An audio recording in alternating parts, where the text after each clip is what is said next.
Father say we need Mary, so I feel that why I wake up to see, make me feel shy, because I find you are a guy. Halo Sobat BM Bercerita. Assalamualaikum warahmatullahi wabarakatuh. ABG bujangan. Pernah nggak sih ngebayangin pacar yang disayang tahu-tahu ketahuan sama-sama batangan? Pacar yang disayang tahu-tahu ketahuan sama-sama batangan. Kejadian ini benar-benar ada di Jombang, Jawa Timur tahun 2015. ABG cowok 18 tahun benar-benar kesel, marah, malu, sampai nekat pacar palsunya ini dibikin koit secara sadis. Kejadian 2015? Iya, emang udah lama banget. Karena kalau video alur cerita biasanya ambil cerita-cerita random. Random waktunya juga random kisahnya. Bisa kejadian baru, bisa juga kejadian zaman old, zaman baheula purba. Kalau masih ada yang protes ini cerita lama, ini cerita lapuk, ini cerita basi, ya udah. Kalau mau berita baru, silakan aja ditonton TV Metro Mini atau TV One. Dah ya, nggak protes-protesan lagi. Anyway, busway, way away, kita lanjut. Afifuddin Amirullah, namanya gagah bener. Afifuddin 17 tahun waktu kejadian, dia seneng banget dendong. Dandan kayak cewek, bukan cuma luarnya aja, tapi dalemannya juga, alias kepribadiannya juga udah cewek banget. Cantik, beautiful body, cara ngomongnya juga lembut, gemulai banget. Pokoknya si Afifuddin ini bener-bener kelihatan cewek tulen. Saking cakepnya kalau jadi cewek, Afifuddin sampai punya kerjaan ceperan jadi model. Maknya Afifuddin namanya Mutmainah, kalau bapaknya namanya Ahmad. Keluarga ini rumahnya di Dusun Kauman RT 15 RW 1 Jombang, pas di belakang Pasar Legi Jombang. Tahun 2015, Afifuddin masih kelas 1 SMK 1 Jombang jurusan perhotelan. Afifuddin di sekolah dikenal luwes, gampang gaul, jadi dia gampang dapet temen. Di sekolah dia lebih seneng gaul sama ciwi-ciwi karena dia udah ngerasa nyaman sama sifat femininnya. Mungkin karena sudah bawaan dari zigot dalam peranakan, Afifuddin benar-benar ngerasain kalau dia ini emang perempuan luar dalam. Sampai-sampai si Afif kepengen juga punya pacar, yang pastinya pacarnya cowok. Sampai satu hari si Afif kenalan sama cowok lewat BlackBerry Messengers atau BBM. Cowok itu namanya Muhammad Rosid, umurnya 18 tahun, selisih setahun lebih tua dari Afifuddin.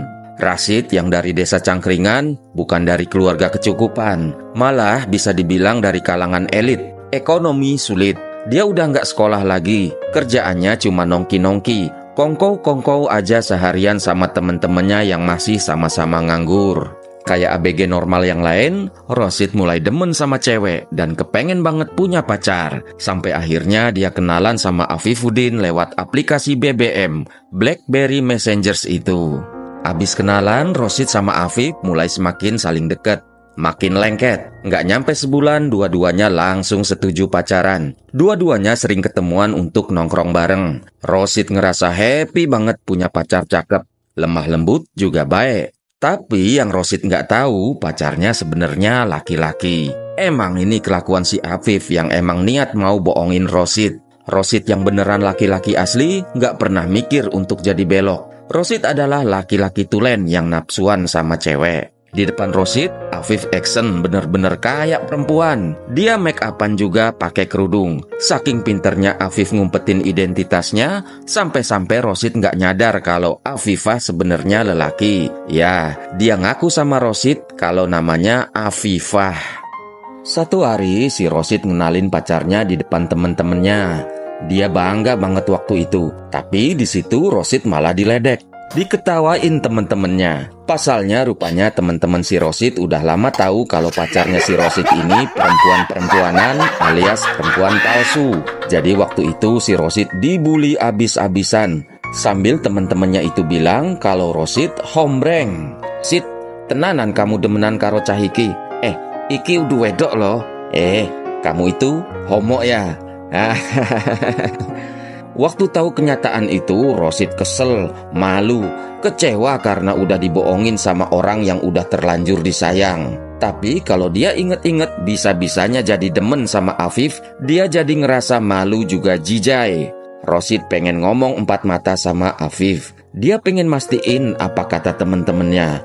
Kalau emang apa yang dibilang temen-temennya itu bener, Rosid pengen bikin hitung-hitungan sama si Afif. Tanggal 12 April 2015 jam 9 malam, Rosid ngajak Afif keluar. Bilangnya ngajak pacaran. Afif yang sebenarnya lagi nongki-nongki sama teman-temannya di warkop depan Stadion Merdeka Jombang, iyain ajakan Rosid. Jam 9 malam, Afif pamitan balik. Dia dianterin pulang sama temennya. Jam 10 malam, abis dandan, dia tancap gas, berangkat naik motor mau ketemuan sama Rosid.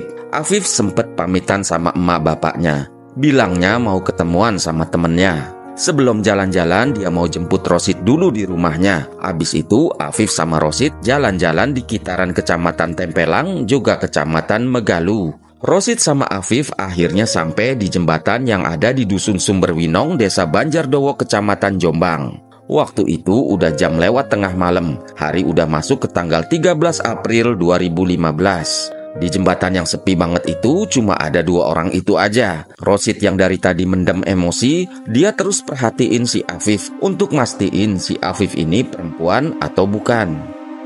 Iki cah lanang wedok sih. Lehernya nggak kelihatan ketutupan kerudung. Badannya kok nggak nonjol-nonjol banget ya. Badannya kok sama-sama keker karo aku. Rosid ngebatin. Makin diperhatiin, kok si Rosid makin sadar kalau si Afif ini emang lain. Waktu si Rosid sengaja nyenggol anunya si Afif, jreng-jreng. Beneran ini mah. Rosid makin yakin kalau Afif ini emang laki-laki. Langsung aja si Rosid ngelabrak si Afif. Akhirnya dua-duanya bertengkar, sampai beneran berantem. Rosid emosi banget, dia udah siap-siap mau mukulin si Afif. Afif yang ketakutan, inget kalau dia naruh pisau lipet di jok motor. Afif buru-buru ambil pisaunya, maksudnya mau ngancem Rosid supaya nggak mukulin dia. Tapi Rosid yang udah kadung emosi malah ngerebut pisau itu. Nggak pakai babi bu lagi, Rosid yang ada kesempatan langsung aja gorok leher si Afif. Afif langsung tumbang. Waktu Afif udah nggak bisa ngapa-ngapain, Rosid langsung nusuk punggung Afif. Nggak cuma sekali, tapi nyampe 11 kali. Afifuddin makin sengsara. Badannya yang ngegeletak di jalan malah ditusuk perutnya 4 kali lagi. Ditambah 2 kali lagi sayatan di tangan. Emang bener-bener sarap si Rosid. Afifuddin langsung tewas di tempat. Kejadian kitaran jam 2 pagi. Rosid pengen buru-buru kabur, tapi dia kepikiran. Rupanya dia ngiler juga sama bandanya si Afif. Sebelum kabur, Rosid ngejarah HP BlackBerry, tentu aja sama motor yang dipakai Afif. Nggak lupa dia juga ngambil KTP Afif, supaya kalau jasad Afif ditemuin polisi, nggak tahu siapa korbannya. Dasar Rosid oneng. Mau nutupin kayak bagaimana juga, kalau kayak gini cepet atau lambat pasti kebongkar. Rosid kabur ke rumah temennya yang namanya Wawan di desa Kepatihan. Di tengah jalan, Rosid ngebuang pisau lipet di tengah kali yang dia lewatin. Nyampe di rumah Wawan, Rosid numpang bebersih. Dia ganti bajunya yang berlumuran darah. Dia juga nyuci motor yang juga kena darah. Abis itu dia lepasin plat nomor motor korban. Sekalian dia lepasin beberapa biji aksesoris motor itu.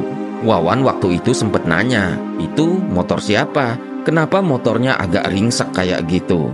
Rosid jawab, "Itu motor dia." Rosid ngeles, bilangnya dia habis nabrak orang. Motornya harus dibersihin, dipretelin dikit-dikit supaya nggak dilacak sama orang. Pagi-pagi buta itu si Rosid sempet pulang ke rumahnya sendiri sebentaran. Terus dia balik lagi ke rumah Wawan untuk ngumpet. Di tempat lain, di tempat si Afif yang udah ngegeletak nggak ada nyawanya, ada Pak Suparjan, umuran 45 tahun yang kebetulan mau jemput anaknya habis pelesiran dari Jogja lewat jembatan itu. Suparjan kaget ngelihat ada orang ngegeletak di situ. Tadinya dia mikir itu orang lagi mabok, tapi pas dideketin dia ngelihat banyak banget darah bececeran. Suparjan ketakutan, dia nggak berani ngapa-ngapain. Dia ngacir, ngelanjutin niatnya yang mau jemput anaknya. Jam 4:30 Suparjan yang lagi boncengin anaknya lewat lagi di jembatan yang tadi. Dia masih ngelihat mayat yang ngegeletak tadi. Tapi Suparjan juga masih belum berani ngapa-ngapain. Apalagi sekarang dia lagi sama anaknya. Dia lanjut jalan lagi. Niatnya mau nganterin anaknya pulang dulu. Sampai di rumah, Suparjan yang masih terus mikirin orang yang ngegeletak tadi akhirnya ngajak-ngajak tetangganya buat cek-cek lokasi. Jam 5:30 pagi, rame-rame sama warga dia balik ke lokasi untuk ngeliat orang yang ngegeletak itu. Abis itu nggak lama orang-orang langsung rame di tempat kejadian. Polisi Polsek Jombang dilaporin. Polisi terus datang ke lokasi buat bikin olah TKP. Polisi ngeliat korban ini emang bener-bener ngeri keadaannya. Tapi nggak ada barang-barang juga identitas yang ditemuin di lokasi. Polisi ngeduga ini korban perampokan. Mayat korban terus dikirim ke RSUD Jombang buat diotopsi, supaya tahu sebab-sebab si korban meninggal, juga supaya tahu siapa ini si korban sebenarnya. Dari hasil otopsi ditemuin ada 15 luka tusukan, 2 sayatan di leher, juga 4 luka tusukan di perut, sisanya luka tusukan di punggung. Kabar soal ada jenazah ditemuin di jalanan deket jembatan langsung nyebar luas. Sampai akhirnya kedenger juga sama Mutmainah, emaknya Afif. Emaknya langsung punya feeling gak enak, apalagi dari malam si Afif gak pulang-pulang. Mutmainah minta dianterin ke rumah sakit buat mastiin. Waktu pas nengokin jenazah, betapa hancur seancur-ancurnya hati Mutmainah begitu tahu kalau itu emang bener si Afifuddin anaknya. Nggak kebayang sedihnya si emak, nangisnya aja sampai gegerungan ngelihat kondisi anaknya. Polisi periksa saksi-saksi dari orang dekat, termasuk teman-teman ngelambai korban. Di situ polisi dapat info kalau terakhir kali Afif pergi sama temen yang namanya Rosid. Polisi juga ngecek komunikasi telepon terakhir Afif. Hasilnya sama aja, ternyata orang yang terakhir teleponan juga si Rosid. Polisi langsung nyari Rosid. Untungnya polisi kedatangan orang yang namanya Robi. Robi ini rupanya orang yang dititipin motor korban sama si Rosid di rumahnya. Waktu itu mungkin pas lagi panik-paniknya dia nitip motor ke Robi, sambil bilang itu motor temennya yang lagi pulang kampung. Untungnya Robi nggak percaya gitu aja. Feelingnya dia malah curiga kalau Rosid pasti ada hubungannya sama mayat yang ditemuin di jalan. Robi ngelaporin kalau rumahnya dititipin motor nggak jelas sama orang yang namanya Rosid. Terus Rosid janji mau balik lagi ke rumah Robi buat ngambil motor itu. Nama yang disebut Robi cocok sama nama yang lagi dicariin polisi. Keluarga Afif juga bilang kalau itu emang motor si Afif. Polisi sama Robi nungguin Rosid datang ke rumah Robi. Bener aja, akhirnya pas Rosid datang mau ambil motor, langsung aja polisi ciduk Rosid di rumahnya si Robi. Tanggal 15 April 2015, selang 3 hari waktu Rosid dijadiin buronan. Rosid nggak bisa ngeles, apalagi barang buktinya udah jelas banget. Rosid digiring ke kantor polisi buat dimintain keterangan.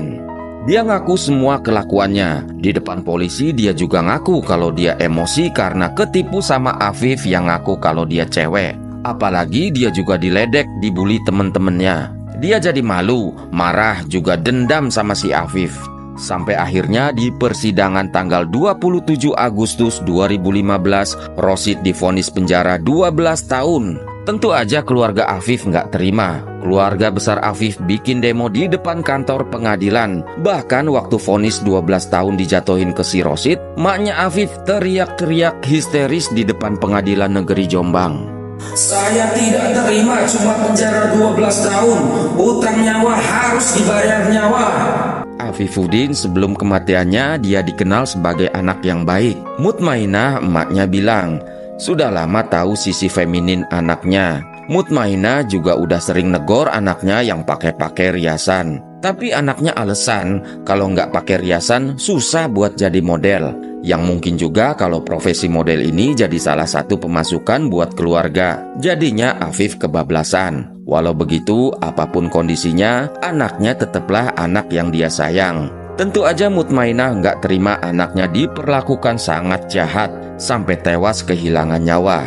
Harapannya supaya pelaku dihukum berat, tapi rupanya nggak kesampaian.